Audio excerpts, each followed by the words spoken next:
The first sign disappeared on a Tuesday, the second on Friday. By the time Carol Henderson from the HOA ripped down my 7th private property marker, I'd had enough. "You can't stop progress, Mr. Mitchell," she smirked, tossing my grandfather's handcrafted sign into her luxury SUV. After $12,000 in bogus fines and threats to annex my century-old farmland, I installed sign number 8, with 12 volts of American justice wired through its metal frame. The look on Carol's face when electricity surged through her manicured fingertips was priceless. But my shocking defense of constitutional property rights came at a cost. Did I cleverly protect my heritage or electrocute myself straight into a lawsuit that could cost me everything? Standing at my property line, I can still hear my grandfather's voice from 40 years ago. "Remember, son, a man's right to his land is sacred in America." For 3 generations, my family has worked this 5-acre property in Oak Ridge County, where my grandfather built our farmhouse with calloused hands in 1954. This land isn't just dirt and grass, it's my family's legacy. That all changed 3 years ago when bulldozers from Meadowcrest Estates started tearing up the neighboring farmland. Within months, cookie-cutter mansions sprouted where corn once grew. Then came the letters, thick envelopes with gold-embossed HOA logos, welcoming me to their association. According to some obscure zoning technicality, my family's homestead had been incorporated into their jurisdiction. I tossed those letters where they belonged, in my wood-burning stove that my grandfather built. But then came the threatening notices with red violation stamps. My weathered barn was an eyesore. My 1963 John Deere tractor was improperly stored equipment, and my chicken coop violated their livestock ordinances. But the real siege began when Carol Henderson became HOA president. I still remember the day she marched onto my porch in her designer heels, diamond earrings catching the sun as she looked down her nose at my home. "Mr. Mitchell," she said with a smile that never reached her eyes, "as a former corporate attorney, I specialize in problem properties. And your little farm is officially problem number 1. She handed me a thick binder labeled Meadowcrest Estates Homeowners Association bylaws and architectural guidelines, with dozens of colored tabs marking supposed violations. The fees totaled more than my annual pension. "This property has historical significance," I explained, showing her the framed certificate from the County Historical Society that hung by my door. "It's exempt from incorporation into new developments." Carol's laugh was sharp as a knife. "That exemption expired when the county rezoned last year. Check section 12.4 of your property tax assessment." She pulled a glossy brochure from her leather portfolio. "We're planning a beautiful community garden right where this eyesore of a barn stands. You should be grateful. We're increasing your property value." As she drove away in her gleaming white SUV, I noticed something missing: the private property sign that had marked my eastern boundary for decades. In its place stood a small Meadowcrest Estates marker. The war had begun. The first confrontation happened on a Sunday morning when I caught Carol and 2 HOA board members physically removing my newly reinstalled property sign. "Excuse me," I said, trying to remain calm despite my racing heart. "You're on private property and removing my boundary marker." Carol didn't even look up from her clipboard. "This signage violates Section 8.3 of the HOA bylaws. No unauthorized signage visible from community roadways." "This isn't your jurisdiction," I explained, handing her a copy of my original deed. "My property predates your development by 67 years. She smiled that cold, practiced smile. "Actually, Mr. Mitchell, according to county records, your property was rezoned last year. You're subject to our regulations now." She nodded to her associates, who continued uprooting my sign. "That's theft and trespassing," I said, my voice finally betraying my anger. Carol tilted her head. "Feel free to attend our next board meeting to air your grievances. Tuesday at 7 p.m., Meadowcrest Clubhouse." She handed me another violation notice. "And please remove that tractor by Wednesday.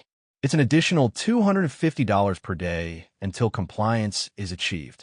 I installed a new sign the next day, this one cemented 3 feet into the ground. It disappeared by noon. I put up another, bolted to a metal post. Gone by morning. This pattern continued for weeks, each sign more secure than the last, each one mysteriously vanishing when I wasn't home. After installing a hidden camera disguised as a birdhouse, I caught Carol and her crew red-handed, physically sawing through the metal post of my 6 sign. When I showed the footage to Sheriff Davis, he looked away uncomfortably. "James, I sympathize, but this is a civil matter. I suggest you get a lawyer fast." $3,000 of my retirement savings later, Attorney Wilson's expression told me everything before he even spoke. "They're operating in a legal gray area that would shock most Americans," he said, sliding my documents back across his polished desk. "Your property should be exempt based on historical status, but fighting this will cost upwards of $50,000. HOAs have deep pockets and attorneys on retainer. So, well, they could just take my land?" My voice cracked. "Land my family has owned for generations?" Wilson closed his notebook with a snap. "It happens every day across America. My advice? Either comply or sell before they bankrupt you with fines." That night, I sat on my darkening porch, watching what might be one of my last sunsets as the owner of Mitchell Farm. The weight of defeat pressed on my shoulders until Martha's motorized scooter hummed up my driveway, a plate of cookies balanced perfectly on her lap. "I saw that HOA witch on your property again today," she said, handing me the cookies. "My nephew lost his house to an HOA in Florida last year. Started with fines for his grass being too long, ended with foreclosure. These people are worse than the bank." I bit into a cookie, Martha's famous snickerdoodles. "What would you do, Martha?" Her eyes, clouded with cataracts but sharp with wisdom, narrowed. "My Harold would have found a way to protect what's his. Sometimes you need to fight fire with fire." She patted my hand. "Or find something even more surprising." By month 3, the situation was out of hand. My mailbox overflowed with violation notices. I'd received over $12,000 in fines for continuous noncompliance. My teacher's pension couldn't cover a fraction of it. The breaking point came when I returned home to find Carol supervising a team of landscapers on MY property. They had already removed a 200-year-old oak tree that my grandfather had proposed to my grandmother under. In its place stood a sign, "Future site of Meadowcrest Community Garden." "What have you done?" I demanded, my voice breaking at the sight of the fallen oak. Carol consulted her clipboard. "Hazardous vegetation removal, authorized by the board last Tuesday. You would have known had you attended the meeting." She handed me another notice. "This also serves as notification that your continued noncompliance has triggered Bylaw 14.2, Property Rehabilitation Intervention." Meaning what exactly? The HOA now has the right to enter and modify non-compliant properties. "We've hired contractors to begin barn removal next week." She pointed to a surveyor marking boundaries with yellow stakes, 20 feet into what had always been my land. "The new survey commissioned by the board has adjusted your property line. This will all be community space soon." I knew their survey was fabricated. My hands trembled with anger as I took photographs of the fallen tree, the markers, and Carol's smug expression. That night, I couldn't sleep. The image of my grandfather's oak lying in pieces haunted me. Generations of my family had worked this land, protected it, cherished it. Now it was being erased by people who had moved here less than 3 years ago. The next morning, I found tire tracks across my front garden and my mailbox smashed. Inside the damaged box was a formal notice. Meadowcrest Estates versus Mitchell, with a court date for a property lien hearing. They weren't just trying to bully me with fines. They were attempting to legally seize my land. I tried one last official channel, driving to the county records office with my original deed, historical designation papers, and family photographs documenting our ownership since the 1950s. The clerk was sympathetic but helpless. "There was a county rezoning last year that affected several historical properties," she explained, showing me documents signed by commissioners I'd never heard of. The public hearings were announced in the County Gazette, the Gazette that shut down 5 years ago. I asked incredulously. She had the grace to look embarrassed. "They placed a legal notice in the replacement publication. Technically, it fulfilled notification requirements." I left with photocopies of the rezoning documents, my thoughts darker than they'd ever been. The system designed to protect property owners was being weaponized against us, and I was running out of legal options. That evening, Martha rolled by in her motorized scooter as I hammered in my seventh sign, this one reinforced with steel and concrete. "Won't work," she said flatly. That woman had 3 men remove the last one with power tools. Took less than 5 minutes. "I have to try something," I replied, wiping sweat from my forehead. Martha wheeled closer, her voice dropping to a whisper.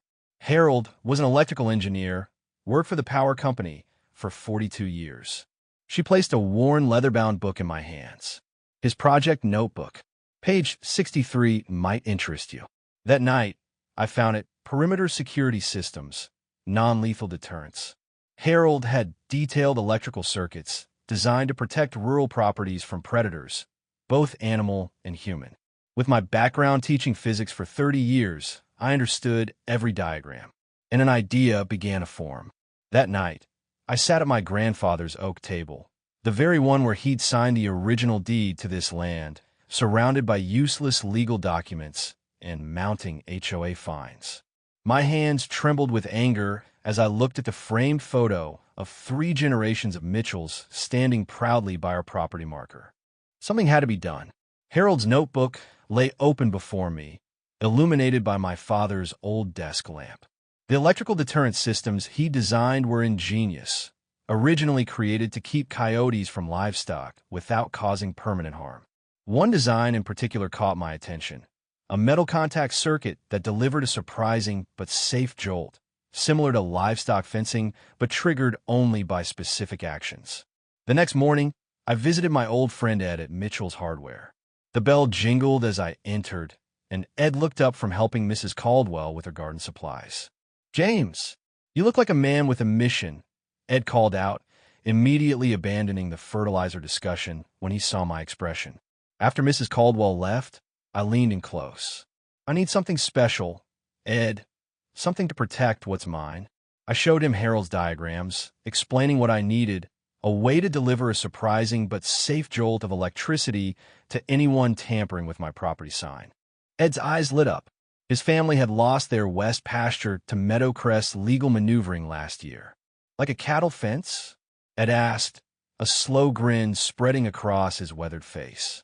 "Exactly," I replied, "but portable and focused just on the metal sign."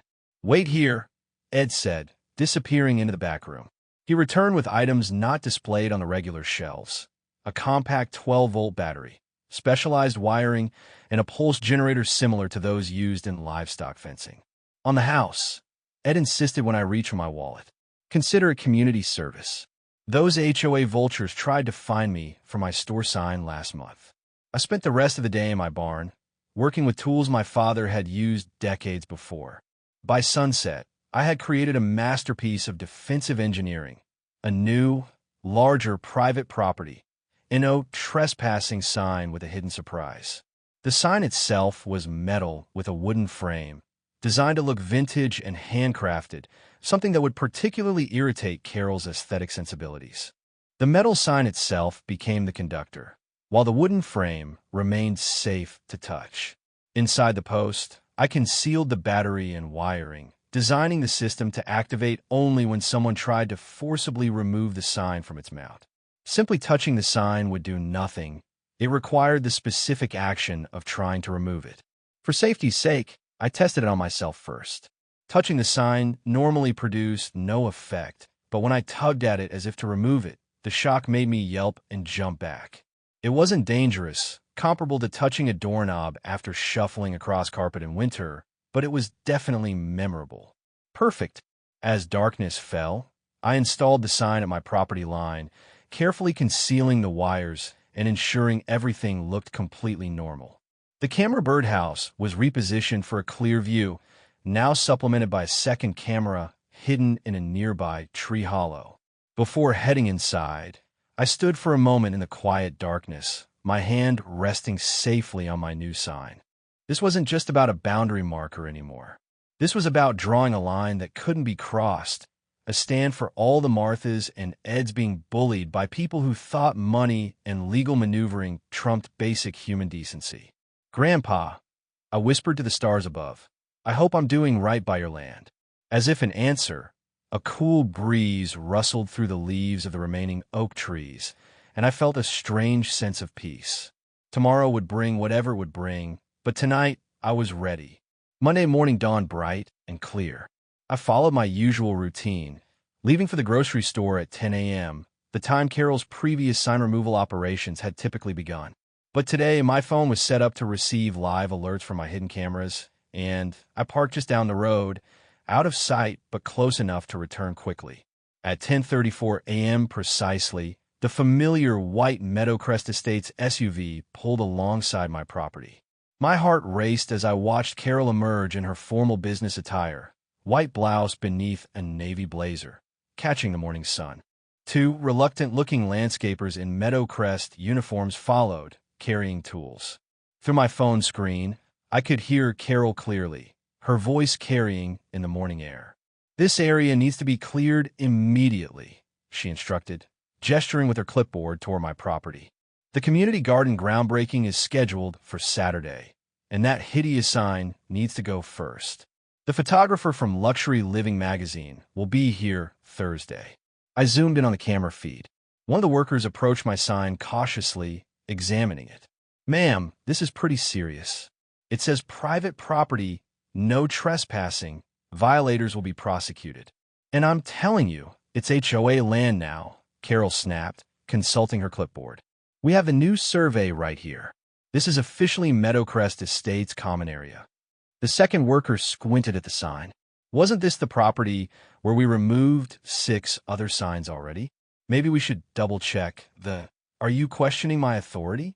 Carol's voice dropped to a dangerous tone. "Your company's contract with Meadowcrest is up for renewal next month. I'd hate to recommend termination over such a simple task." The men exchanged uncomfortable glances. The older one shook his head slightly. "With all due respect, ma'am, we don't feel comfortable removing this. It's clearly marked private property, and the owner seems pretty serious." Carol's face flushed with anger. Her perfectly manicured hand tightened around her clipboard. "For heaven's sake, do I have to do everything myself? This is why we pay your company premium rates, to handle simple removal tasks." When neither man moved, she thrust her clipboard at the younger worker. "Hold this. I'll show you how it's done." My pulse quickened as I watched Carol march purposefully toward my sign, designer heels sinking slightly into the soft earth. Her face was set in determined lines, jawline tight with frustration. She reached the sign and ran her hand dismissively over its surface. "Honestly, it's not even properly finished. Look at this amateur craftsmanship." She grasped the edge of the metal sign with one hand while bracing against the post with the other, preparing to wrench it free. That's what happened. The moment her fingers wrapped firmly around the edge of the metal sign to yank it free, the circuit completed. The effect was instantaneous. When Carol firmly grasped the metal edge to remove it, the circuit completed with a visible spark. Her body jerked backward, eyes widening in shock, mouth forming a perfect O of surprise. Her clipboard went flying as she stumbled back, staring at her hand in disbelief. "What in?" she gasped, her professional composure completely shattered. "He electrified it. The sign is electrified." Her voice rose with each word, drawing the attention of both landscapers. The landscapers jumped back, one of them breaking into uncontrolled laughter before quickly disguising it as a cough. The others simply stood there, mouth agape, eyes darting between Carol and the seemingly innocent metal sign, now sparking slightly in the morning sun. This is assault," Carol shrieked, her perfectly manicured hand trembling as she pointed at the sign. Her face had gone from shocked to furious, 2 bright red spots of anger blooming on her cheeks. "Call the sheriff now. I want this man arrested. This is criminal." But the workers were already backing toward their truck, hands raised defensively. "Ma'am, with all due respect, we're landscapers, not electricians. And frankly, we don't get paid enough to deal with booby-trapped property lines." Carol's rage turned toward them. "Cowards! You're all fired. I'll handle this myself." She reached for her phone with shaking hands, nearly dropping it as her fingers still twitched from the electrical shock. "This means war, Mitchell," she shouted at my apparently empty house, unaware that I was watching everything unfold in real time from just down the road. "You'll regret the day you crossed Carol Henderson." As she stormed back to her SUV, I noticed something I hadn't seen before. A woman across the street was walking her dog and filming the entire incident on her phone. A man tending his garden 2 houses down had also paused, phone raised to capture Carol's electrifying encounter. The confrontation I designed to protect my property was being documented by multiple witnesses, and based on their expressions, they weren't sympathetic to Carol's plight. I waited until Carol's SUV had disappeared down the road before returning to my property. The sign stood proudly at my boundary, looking innocent in the late morning sun. I checked the camera footage to ensure I had captured everything clearly. The evidence was perfect: trespassing, attempted removal of my property marker, and a completely proportional consequence. Little did I know that Carol's shocking experience was just the beginning of a much bigger community earthquake. By the time I returned to my house, my phone was exploding, 7 voicemails and 23 text messages from neighbors I barely knew. Carol had called the sheriff, the county commissioner, her attorney, and even a local news station, screaming about assault and intentional battery. Meanwhile, something unexpected was happening. My security cameras captured 3 different Meadowcrest residents stopping by my electrified sign, taking selfies, and giving thumbs-up gestures toward my house. At 2:30 p.m., my doorbell rang.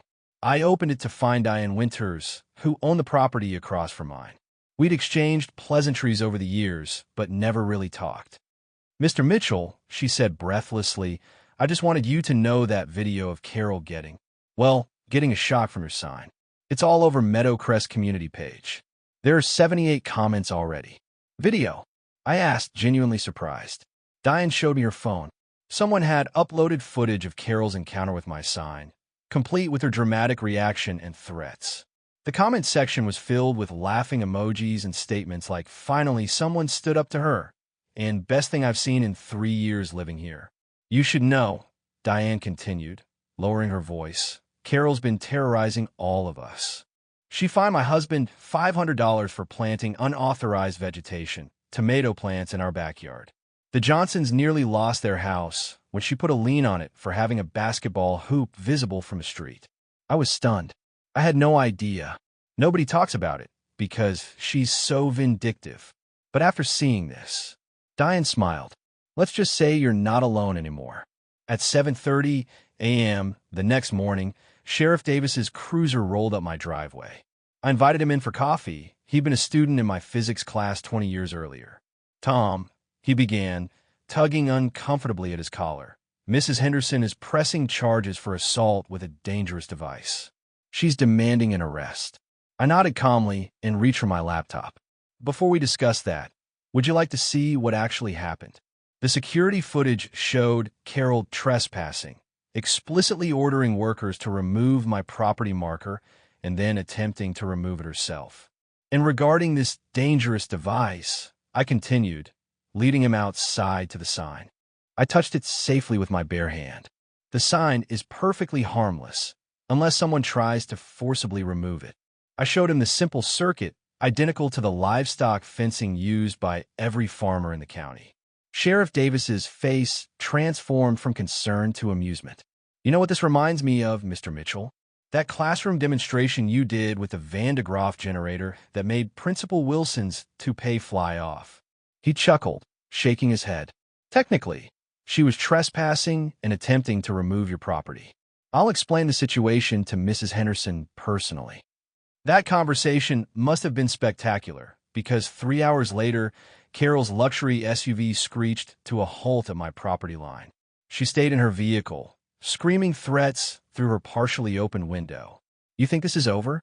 I have connections with county officials you've never even heard of. You'll be lucky if you don't lose this entire property." What she didn't notice, her tirade was being filmed by at least 5 Meadowcrest residents who had coincidentally decided to take afternoon walks past my farm. By sunset, my phone wouldn't stop ringing. "Is it true you electrified your sign to stop Carol?" asked one Meadowcrest resident, barely containing her glee. My $500 fine for unapproved mailbox color just mysteriously disappeared from my account. The following morning brought two surprises: a certified letter from the HOA's attorney acknowledging a misunderstanding about my property boundaries, and a petition on my porch bearing 142 signatures, nearly every Meadowcrest household, demanding an emergency vote to remove Carol Henderson as HOA president. Richard Cooper, a retired judge who had recently moved to Meadowcrest, appeared at my door to retrieve the petition. "Your electric sign did more than protect your property, Mr. Mitchell. It sparked a revolution. Carol's been ruling this place like a dictator for years. We've all been too intimidated to stand up to her." "I was just protecting what's mine," I said simply. Richard nodded. "Sometimes one person standing their ground is all it takes." The vote's set for Friday evening. Would you consider attending? Your presence would mean a lot to the community. I hesitated, then nodded. "I'll be there." Friday evening found me in the Meadowcrest clubhouse, a place I'd previously been told I was prohibited from entering. The room was packed with over 200 residents. As I entered, a murmur ran through the crowd, and several people actually applauded. Carol sat rigid at the front table, flanked by two uncomfortable-looking board members. When she saw me, her face contorted with rage. "This man has no right to be here. He doesn't even live in Meadowcrest." Richard Cooper stood. "Actually, according to your own documentation submitted to the county, his property was incorporated into Meadowcrest last year, giving him full voting rights." He smiled thinly. "You can't have it both ways, Carol." The vote took less than 20 minutes. Carol Henderson was removed as president by a margin of 198 to 2. Richard Cooper was elected interim president, and his first official act was to formally exempt my property from all HOA regulations. "Furthermore," he announced, "I move that we commission a proper historical marker for the Mitchell farm, acknowledging its significance to this county's agricultural heritage." The motion passed unanimously. After the meeting, a line of residents formed to shake my hand and share their Carol horror stories. Exorbitant fines for invisible infractions, threats of property liens, retaliatory actions against those who question her authority. One elderly couple had been fined $25 per day because their flower beds contained non-approved native species, plants that had been growing there for 40 years. As I walked home under a starry sky, Martha was waiting on my porch. "Heard about the vote," she said, eyes twinkling. Harold would have been proud. That circuit diagram of his finally got some proper use. "I couldn't have done it without his notebook," I admitted. Martha smiled. "Sometimes the old ways are best. Technology and lawyers are fine, but nothing beats a good zap of common sense." She handed me a fresh plate of snickerdoodles to celebrate victory. The next morning, I woke to an unusual sound hammering at my property line. I rushed outside to find Richard Cooper and 5 other Meadowcrest residents installing a beautiful hand-carved wooden sign. "Mitchell Heritage Farm, S. 1954, a treasured historical property of Oak Ridge County." "Hope you don't mind," Richard said, extending his hand. "We figured your electric sign has done its job. Time for something more permanent." I noticed my electric sign had been carefully removed and placed aside. "What about Carol? Is she still looking to press charges?" Richard chuckled. "Funny thing about that. Once the board voted to formally investigate her actions regarding property boundaries and misappropriation of HOA funds for personal vendetta projects, she decided to drop all complaints. Something about focusing on her upcoming move to Arizona. Indeed, a for sale sign appeared in front of Carol's house the very next day. Just 3 days after the electric incident, Channel 7 News pulled into my driveway. The reporter, Sophia Martinez, had received an anonymous tip about a David versus Goliath story involving property rights and an overzealous HOA. The segment aired the following week: Homeowners' electrifying stand against HOA overreach. The story included interviews with multiple Meadowcrest residents, footage of Carol's notorious reaction, and a segment about the historical significance of family farms being incorporated into suburban developments.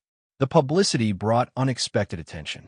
State Representative William Douglas contacted me about proposed legislation to protect historical properties from HOA incorporation. Your case highlights a growing problem across America, he explained during his visit to my farm. HOAs wield enormous power with minimal oversight. It's time for some common sense limits. Richard Cooper, Meadowcrest's new president, became an unexpected ally. We want to be good neighbors, he told me over coffee on my porch. Not land-grabbing tyrants. Under his leadership, the HOA established new bylaws requiring a supermajority vote before any action affecting non-member properties. As for Carol, she sold her house within a month, leaving before dawn in a moving truck with Arizona plates.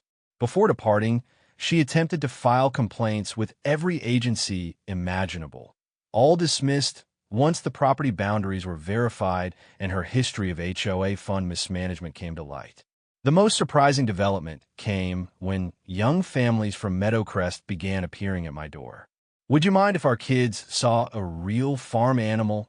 asked Lisa Thompson, who owned the largest home in the development. "They've never collected fresh eggs or picked vegetables from a garden." These visits evolved into weekly gatherings where suburban children learned skills their parents had never acquired: milking goats, planting seedlings, identifying native plants. I found myself teaching again, watching wide-eyed kids experience the simple joy of pulling a carrot from the earth or holding a newly hatched chick. "My grandfather would have loved this," I told Martha as we watched children racing across my east pasture one Saturday. "He always said this land should nourish the community." Martha nodded wisely. Sometimes it takes a shock to wake people up to what matters. 6 months after the electric sign incident, Governor Williams visited my farm to sign the Historical Property Protection Act, legislation directly inspired by my confrontation with Carol. Standing on my porch with news cameras rolling, he declared, "The rights of property owners are fundamental to American liberty. This law ensures that historical lands and buildings cannot be arbitrarily incorporated into housing developments without due process and owner consent." The bill was nicknamed the Mitchell Rule by local papers. My farm received official historical landmark status, permanently protected from development encroachment. The rusty private property sign, minus its electrical components, was donated to the county museum with a simple plaque: the sign that sparked a revolution in property rights. 3 years later, my eyesore farm has transformed into Farmer Mitchell's Academy, where suburban children learn agricultural traditions their parents never knew.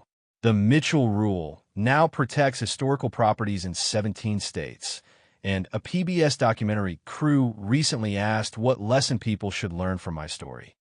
"Sometimes in America," I told them, standing beside my property line, "all it takes is one person willing to stand their ground." In my barn, I keep the original circuit components beside a framed photo of Carol's shocked expression, a reminder that good fences make good neighbors, but occasionally, those fences need a little extra voltage to get the message across.